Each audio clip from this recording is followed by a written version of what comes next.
but we are trying to rectify whatever mondo walosi nikech ncha ji ariyo gi okikore chalo gima ne dolo donje siasa to siasa bo donje dolo to ka dolo jalo donga dala mi independent magi ya mondo girwak sim kuluth mar dolo gi te nikech sani jomoko temo dino to jomoko yawo ji dino gi koni to gima ng'acha timo loka cha tok chalgo koro miyo umbe dino chalo gima dwa tamore but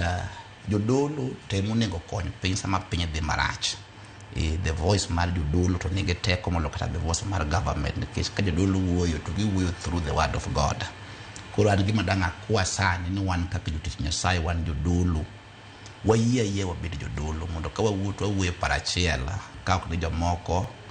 gima wakwero koni to gin gisiro gi kocha miyo wabedo maonge ndhadhu kendo teko wabedo maonge piny Kenya ka. Mano iso jodolo onge achiel ok ni ahinya to nyalo bet kata in samoro kilanda habari ka to samoro gik moko mineno samoro katimore jadolo cha notimo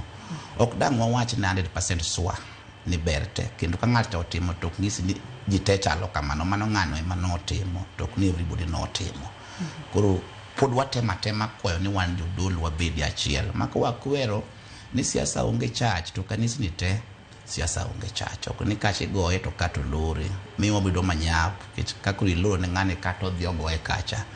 dong kuro bedo maonge kod voice teko kuro bedo maonge kuro mano kwayo maduong' madang' akwa ni wan jodolo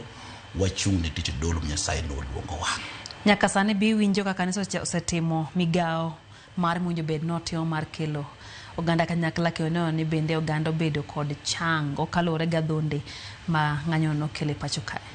Wasetemo wuoyo gi ji kata kama dake wan gi ng'ama nogo gi lisasi ma pod yware piny nyaka sani through ng'anyo no but wasetemo mondo wawuo gi ji mondo chuny ji oduogo mondo chuny ji ochangi to wan jodolo kwa wuoyo gi ji to joma ne rakore gi kech